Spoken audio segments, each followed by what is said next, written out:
बिस्मिल्लाहिर्रहमानिर्रहीम। अस्सलाम वालेकुम। आज इस वीडियो में हम ग्लाइडिंग का टॉपिक कवर करेंगे और इस टॉपिक में 4-5 शॉर्ट क्वेश्चन है जो बहुत इंपॉर्टेंट है और इस टॉपिक में से अक्सर कोई ना कोई एक शॉर्ट क्वेश्चन आ जाता है। तो हम बारी बारी में इन सारे क्वेश्चन को डिटेल से देखेंगे और साथ में जहां ज़रूरत पड़ी उसकी एनिमेशन भी देखेंगे। चलिए सबसे पहले हम स्टार्ट करते हैं। What is glider? ये ग्लाइडर क्या होता है? इसकी डेफिनेशन सिर्फ एक लाइन की है। A glider look like a small aeroplane without engine. जो ग्लाइडर होता है वो एक छोटे एरोप्लेन की तरह होता है जिसके अंदर कोई इंजन नहीं होता। आपने मोस्टली ये वीडियोस में और मूवीज में देखा होगा कि लोग पहाड़ों पे जाते हैं, वहां पे जाके जंप लगाते हैं और इस तरह से इसके उड़ना शुरू कर देते हैं। अब ये किस तरह से उड़ता है, कैसे काम करता है, तो इसका एक अलग से क्वेश्चन होता है। What causes a glider to remain in air? क्या वजह है कि ये जो ग्लाइडर है ये हवा में उड़ता है? क्योंकि इंजन तो इसके अंदर है नहीं, तो फिर ये कैसे उड़ता है? तो उसका आंसर है glider pilot use upward movement of hot air current due to convection of heat. अब पहले इतनी लाइन को हम समझेंगे। अब इसमें यह कहा जा रहा है, सबसे पहले तो हमें पता है कि ये सन है और सूरज की रोशनी जो होती है वो ज़मीन के ऊपर पड़ती है।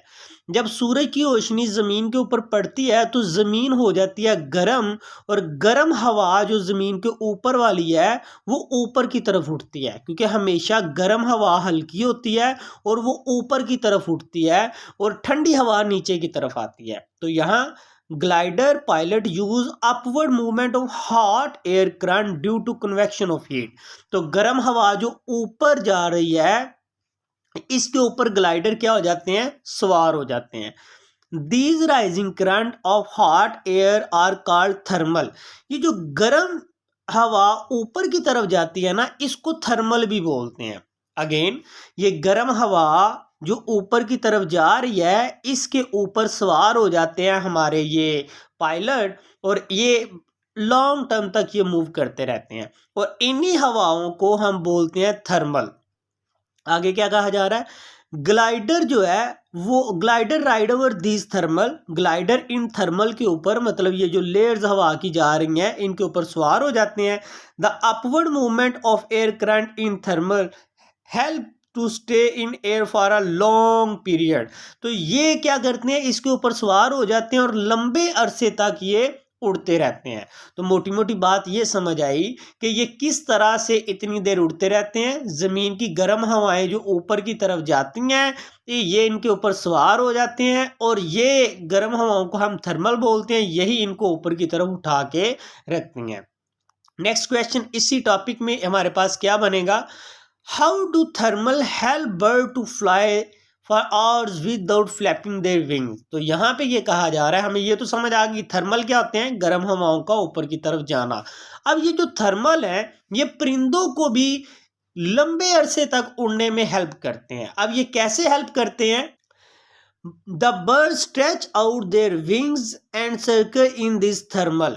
अब परिंदे क्या करते हैं? अपने परों को इस तरह से खोल के रखते हैं और इन थर्मल के ऊपर सवार हो जाते हैं। ये जो गर्म हवाएं ऊपर की तरफ जा रही हैं तो इनके ऊपर सवार हो जाते हैं। The upward movement of air help bird to climb up it. अब यहाँ पे क्या है? ये जो ऊपर की तरफ गर्म हवाएं जा रही हैं जिनको हम थर्मल बोलते हैं, यही हेल्प करती हैं कि ये लंबे अरसे तक उड़ते रहें। After getting a free lift birds are able to fly for hours without flapping their wings. तो जब ये परिंदे इन थर्मल के ऊपर सवार हो जाते हैं तो ये थर्मल इनकी हेल्प करते हैं ये लंबे अरसे तक उड़ते रहें। यहाँ मैं एक चीज़ और आपको बता दूं, जितने इनके पर बड़े होंगे उतना ही क्या होगा, इनको ये थर्मल ज़्यादा मिलेंगे, ये गर्म हवाएं ज़्यादा मिलेंगी, उतनी ही ये ज़्यादा देर तक उड़ सकते हैं बिना पर फड़फड़ाए। आप जितना छोटा परिंदा देखेंगे जैसे चिड़िया वगैरह है तो आप देखेंगे वो बहुत तेजी से पर फड़फड़ाएगी। और ये जो बड़े बड़े परिंदे होते हैं इनके पर बड़े होते हैं और ये बिना पर फड़फड़ाए भी काफी देर तक ये उड़ते रहते हैं। अब इन्हीं में से एक क्वेश्चन इस साल आया था और ये पूछा गया था, right the name of any two thermal climber. अब थर्मल क्लिम्बर किसको बोलते हैं? वो परिंदे जो इन थर्मल पे सवार हो जाते हैं और उड़ते रहते हैं उनको बोलते हैं थर्मल क्लाइंबर।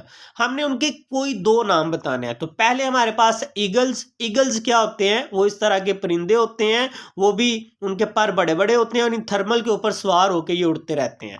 दूसरा हमारे पास हॉक्स। ये हॉक्स क्या होते हैं? ये भी इसी तरह के परिंदे होते हैं और इनके भी पर बड़े बड़े होते हैं।